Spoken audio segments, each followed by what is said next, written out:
नमस्कार। ये महाभारत कथा पूरी तरह से वेद व्यास महाभारत के ऊपर आधारित है। यदि आप इसका निरंतर श्रवण करते रहना चाहते हैं तो इस चैनल को सब्सक्राइब जरूर कर लें और आगे आने वाले सभी पॉडकास्ट के नोटिफिकेशन के लिए बेल आइकन को भी जरूर से प्रेस कर दें। अब हम सुनेंगे संजय के प्रति भगवान श्री कृष्ण के वचन। भगवान श्री कृष्ण ने कहा, संजय, जिस प्रकार मैं पांडवों के विनाश से बचाना चाहता हूँ, उनको ऐश्वर्य दिलाना तथा उनका प्रिय करना चाहता हूँ, उसी प्रकार अनेकों पुत्रों से युक्त राजा धृतराष्ट्र के अभ्युदय की भी शुभकामना करता हूँ। मेरी एकमात्र यही इच्छा है कि दोनों पक्ष शांत रहें। राजा युधिष्ठिर को भी शांति ही प्रिय है। यह बात सुनता हूँ और पांडवों के समक्ष इसे स्वीकार भी करता हूँ। परंतु संजय, शांति का होना कठिन ही जान पड़ता है। जब धृतराष्ट्र अपने पुत्रों के सहित लोभवश उनका राज्य ही हड़प लेना चाहते हैं तो कलह कैसे नहीं बढ़ेगा। तुम ये जानते हो कि मुझसे या युधिष्ठिर से धर्म का लोप नहीं हो सकता। तो भी उत्साह के साथ अपने धर्म का पालन करने वाले युधिष्ठिर के धर्मलोप की शंका तुम्हें क्यों हुई? ये तो पहले से ही शास्त्रीय विधि के अनुसार कुटुंब में रह रहे हैं। अपने राज्य भाग को प्राप्त करने का जो ये प्रयास करते हैं, इसे तुम धर्म का लोप क्यों बता रहे हो? इस प्रकार गार्हस्थ्य जीवन का भी तो विधान है ही। इसे छोड़कर वनवासी होने का विचार तो ब्राह्मणों में होना चाहिए। कोई तो गृहस्थाश्रम में रहकर कर्मयोग के द्वारा पारलौकिक सिद्धि का होना मानते हैं। कुछ लोग कर्म को त्याग कर ज्ञान के द्वारा ही सिद्धि का प्रतिपादन करते हैं, परंतु खाए पिए बिना किसी की भी भूख नहीं मिट सकती। इसी से ब्रह्मवेत्ता ज्ञानी के लिए भी गृहस्थों को घर को भिक्षा का विधान है। इस ज्ञान योग की विधि का भी कर्म के साथ ही विधान है। ज्ञान पूर्वक किया हुआ कर्म उच्छिन्न हो जाता है, बंधन कारक नहीं होता। इनमें कर्म को त्याग कर केवल संन्यास आदि को ही जो लोग उत्तम मानते हैं, वे दुर्बल हैं। उनके कथन का कोई मूल्य नहीं है। संजय, तुम तो संपूर्ण लोगों का धर्म जानते हो। ब्राह्मण, क्षत्रिय और वैश्यों का धर्म भी तुम्हें अज्ञात नहीं है। ऐसे ज्ञानवान होकर भी कौरवों के लिए तुम हठ क्यों कर रहे हो? राजा युधिष्ठिर शास्त्रों का सदा ही स्वाध्याय करते हैं। अश्वमेध और राजसूय यज्ञों का अनुष्ठान भी इन्होंने किया है। इसके सिवा धनुष, कवच, हाथी, घोड़े, रथ और शस्त्र आदि से भी भली भांति संपन्न है। पांडव स्वधर्मानुसार कर्तव्य का पालन करते रहे और क्षत्रियोचित युद्ध कर्म में प्रवृत्त होकर यदि दैववश मृत्यु को भी प्राप्त हो जाए तो इनकी वो मृत्यु उत्तम ही मानी जाएगी। यदि तुम सब कुछ छोड़कर शांति धारण करने को ही धर्म मानते हो तो ये बताओ कि युद्ध करने से राजाओं के धर्म का ठीक ठीक पालन होता है या युद्ध छोड़कर भाग जाने से? इस विषय में मैं तुम्हारा कथन सुनना चाहता हूँ। पांडवों का जो राज्य भाग धर्म के अनुसार उन्हें प्राप्त होना चाहिए, उसे धृतराष्ट्र से हड़प लेना चाहता है। उसके पुत्र समस्त कौरव भी उसी का साथ दे रहे हैं। कोई भी प्राचीन राजधर्म की ओर दृष्टि नहीं डालता। लुटेरा छिपे रहकर धन चुरा ले जाए अथवा सामने आकर बलपूर्वक डाका डाले, दोनों ही दशा में वो निंदा का पात्र है। संजय, तुम ही बताओ, दुर्योधन और उन चोर डाकुओं में क्या अंतर है? दुर्योधन तो क्रोध के वशीभूत हो रहा है। उसने जो छल से राज्य का अपहरण किया है, उसे लोभ के कारण धर्म मानता है और राज्य को हथियाना चाहता है। किंतु पांडवों का राज्य तो धरोहर के रूप में रखा गया था, उसे कौरव लोग कैसे पा सकते हैं? दुर्योधन ने जिन्हें युद्ध के लिए एकत्रित किया है, वे मूर्ख राजा लोग घमंड के कारण मौत के फंदे में आ फंसे हैं। संजय, भरी सभा में कौरवों ने जो बर्ताव किया था, उस महान पाप कर्म पर भी दृष्टि डालो। पांडवों की प्यारी पत्नी सुशीला द्रौपदी रजस्वला की अवस्था में सभा में लाई गई, पर भीष्म आदि प्रधान कौरवों ने भी उसकी ओर से उपेक्षा दिखाई। उस समय यदि बालक से लेकर बूढ़े तक सभी कौरव दुशासन को रोक देते तो मेरा प्रिय कार्य होता और धृतराष्ट्र के पुत्रों का भी हित होता। सभा में बहुत से राजा एकत्रित थे, परंतु दीनतावश किसी से भी उस समय अन्याय का विरोध नहीं किया जा सका। केवल विदुर जी ने अपना धर्म समझकर मूर्ख दुर्योधन को मना किया था। संजय, वास्तव में धर्म को बिना समझे ही तुम इस सभा में पांडुनंदन युधिष्ठिर को ही धर्म का उपदेश करना चाहते हो। द्रौपदी ने उस सभा में जाकर बड़ा दुष्कर कार्य किया, जो कि उसने अपने पतियों को संकट से बचा लिया। उसे वहां कितना अपमान सहना पड़ा। सभा में वो अपने ससुरों के पास खड़ी थी, तो भी उसे लक्ष्य करके सुतपुत्र कर्ण ने कहा, याज्ञसेनी, अब तेरे लिए दूसरी गति नहीं है। दासी बनकर दुर्योधन के महल में चली जा। तेरे पति तो दांव में हार चुके हैं, अब किसी दूसरे पति को वर ले। जब पांडव वन में जाने के लिए काला मृग चर्म धारण कर रहे थे, उस समय दुशासन ने कितनी कड़वी बात कही। ये सब के सब नपुंसक अब नष्ट हो गए, चिरकाल के लिए नरक में गिर गए। संजय, कहाँ तक कहें? जुए के एक समय जितने निंदित वचन कहे गए थे, वे सब तुम्हें ज्ञात है। तो भी इस बिगड़े हुए कार्य को बनाने के लिए मैं स्वयं हस्तिनापुर चलना चाहता हूँ। यदि पांडवों का स्वार्थ नष्ट किए बिना ही कौरवों के साथ संधि कराने में सफल हो सका तो मैं इसे अपना बहुत पुनीत और अभ्युदयकारी कार्य समझूंगा और कौरव भी मौत के फंदे से छूट जाएंगे। कौरव लताओं के समान है और पांडव वृक्ष की शाखा के समान। इन शाखाओं का सहारा लिए बिना लताएं बढ़ नहीं सकती। पांडव धृतराष्ट्र की सेवा के लिए तैयार हैं और युद्ध के लिए भी। अब राजा को जो अच्छा लगे उसे स्वीकार करें। पांडव धर्म का आचरण करने वाले हैं। यद्यपि ये शक्तिशाली योद्धा हैं तो भी संधि करने को उद्यत हैं। तुम ये सब बातें धृतराष्ट्र को अच्छी तरह से समझा देना। अब है संजय की विदाई और युधिष्ठिर का संदेश। संजय ने कहा, पांडुनंदन, आपका कल्याण हो। अब मैं जाता हूँ और इसके लिए आपकी आज्ञा चाहता हूँ। मैंने मानसिक आवेश के कारण वाणी से जो कुछ कह दिया, इससे आपको कष्ट तो नहीं हुआ? युधिष्ठिर बोले, संजय, जाओ, तुम्हारा कल्याण हो। तुम तो कभी हमें कष्ट देने की बात सोचते भी नहीं। समस्त कौरव तथा हम पांडव लोग जानते हैं तुम्हारा हृदय शुद्ध है और तुम किसी के पक्षपाती न होकर मध्यस्थी हो। तुम विश्वसनीय हो। तुम्हारी बातें कल्याणकारिणी होती है। तुम शीलवान, संतोषी हो, इसलिए मुझे प्रिय लगते हो। तुम्हारी बुद्धि कभी मोहित नहीं होती। कटु वचन कहने पर भी कभी तुम्हें क्रोध नहीं होता। संजय, तुम्हारे प्रिय हो और विदुर के समान दूत बनकर आए हो तथा अर्जुन के प्रिय सखा हो। वहां जाकर स्वाध्यायशील ब्राह्मणों, सन्यासियों तथा वनवासी तपस्वियों से और बड़े बूढ़े लोगों से मेरा प्रणाम कहना। बाकी जो लोग हों उनसे कुशल समाचार कहना। जो प्रजा का पालन करते हुए राज्य में निवास करते हों उन क्षत्रियों और जो राष्ट्र के भीतर व्यापार करके जीविका चला रहे हों उन वैश्यों से भी मेरी कुशल कहकर फिर उनकी पूछना। आचार्य द्रोण से प्रणाम करके कहना, अश्वत्थामा की कुशल पूछना और कृपाचार्य के घर जाकर मेरी ओर से उनका चरण स्पर्श करना। जिनमें शूरता, नृशंसता का अभाव, तपस्या, बुद्धि, शील, शास्त्र ज्ञान, सत्व और धैर्य सद्गुण विद्यमान है, उन भीष्म जी के चरणों में मेरा प्रणाम कहना। राजा धृतराष्ट्र को प्रणाम करके मेरी कुशल कहना और दुर्योधन, दुशासन तथा कर्ण आदि से भी कुशल पूछना।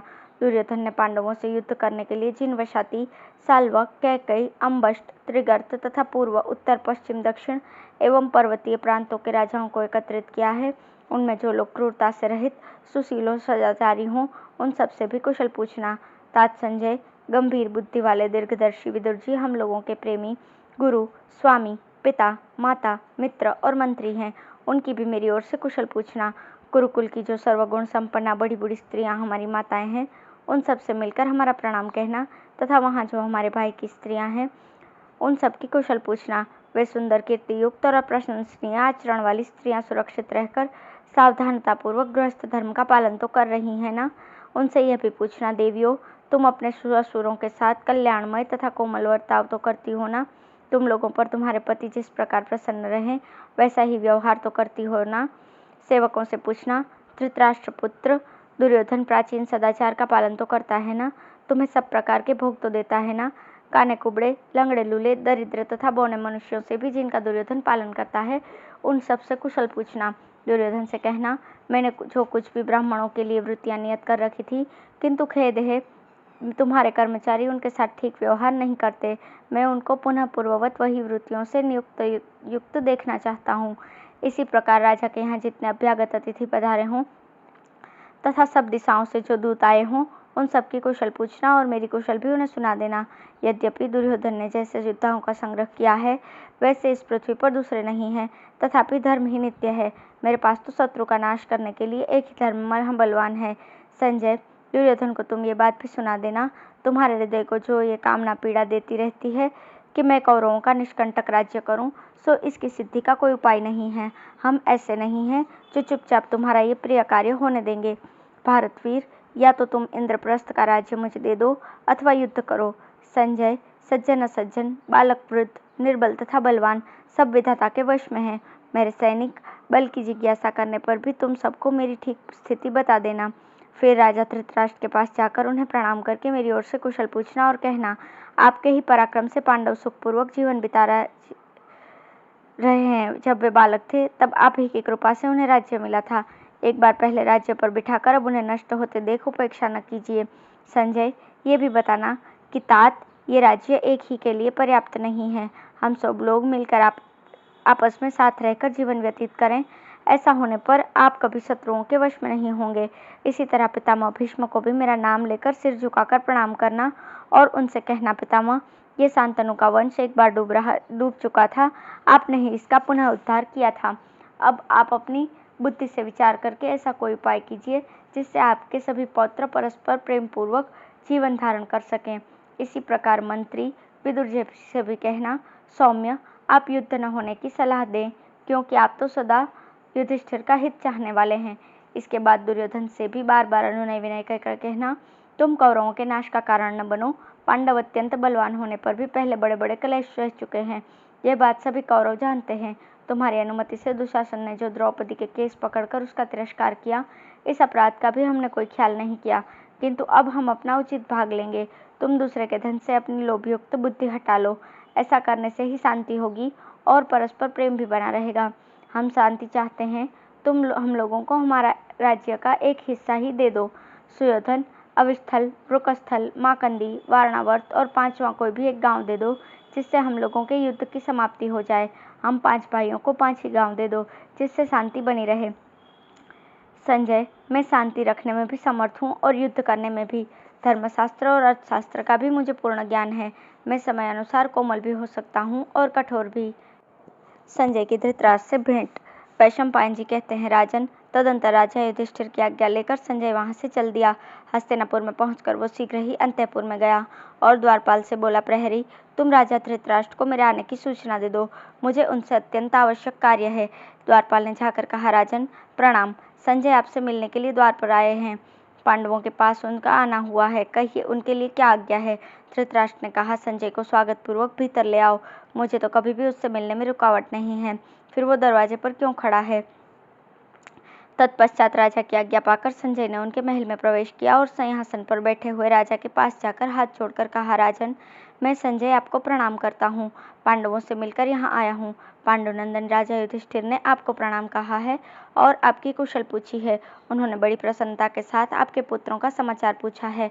आप अपने पुत्र, नाती, मित्र, मंत्री तथा आश्रितों के साथ आनंदपूर्वक है ना। धृतराष्ट्र ने कहा, तात संजय, धर्मराज अपने मंत्री, पुत्र और भाइयों के साथ कुशल से तो हैं। संजय बोला, राजन, युधिष्ठिर अपने मंत्रियों के साथ कुशल पूर्वक है। अब वे अपना राज्य भाग लेना चाहते हैं। वे भी शुद्ध भाव से धर्म और अर्थ का सेवन करने वाले, मनस्वी, विद्वान तथा शीलवान हैं। किंतु तुम जरा अपने कर्मों की ओर तो दृष्टि डालो। धर्म और अर्थ से युक्त जो श्रेष्ठ पुरुषों का व्यवहार है, उससे बिल्कुल विपरीत तुम्हारा बर्ताव है। इसके कारण इस लोक में तो तुम्हारी खूब निंदा हो चुकी है। ये पाप परलोक में भी तुम्हारा पेंड नहीं छोड़ेगा। तुम अपने पुत्रों के वश में होकर पांडवों के बिना ही सारा राज्य अपने अधीन कर लेना चाहते हो। राजन, तुम्हारे द्वारा पृथ्वी पर बड़ा अधर्म फैलेगा। यह कर्म तुम्हारे योग्य कदापि नहीं है। बुद्धिहीन, दुराचारी कुल में उत्पन्न, क्रूर, दीर्घ काल तक वैर रखने वाले, क्षत्र विद्या में अनिपुण, पराक्रमहीन और अशिष्ट पुरुषों पर आपत्तियां टूट पड़ती है। जो सदाचारी कुल में उत्पन्न, बलवान, यशस्वी, विद्वान और जितेंद्रिय है, वो प्रारब्ध के अनुसार संपत्ति को प्राप्त करता है। तुम्हारे ये मंत्री लोग सदा कर्मों में लगे रहकर नित्य एकत्रित होकर बैठक किया करते हैं। इन्होंने पांडवों को राज्य न देने का जो प्रबल निश्चय कर लिया है, ये कौरवों के नाश का ही कारण है। यदि अपने पाप के कारण कौरवों का समय में ही विनाश होने वाला होगा, तो इसका सारा अपराध युधिष्ठिर तुम्हारे ही सिर पर रखकर इसका विनाश भी करना चाहेंगे। इसलिए संसार में तुम्हारी बड़ी निंदा होगी। राजन, इस जगत में प्रिय अप्रिय, सुख दुख, निंदा प्रशंसा, ये मनुष्य को प्राप्त होते ही रहते हैं, परंतु निंदा उसी की होती है जो अपराध करता है, तथा प्रशंसा भी उसी की जाती है जिसका व्यवहार बहुत उत्तम होता है। भरतवंश में विरोध फैलाने के कारण मैं तुम्हारी ही निंदा करता हूँ। इस विरोध के कारण निश्चय ही प्रजाजनों का सत्यानाश होगा। सारे संसार में इस प्रकार के पुत्र के अधीन होते हैं, तो मैंने तुमको ही देखा है। तुमने ऐसे लोगों का संग्रह किया है जो विश्वास के योग्य नहीं है, तथा अपने विश्वास पात्रों को दंड दिया है।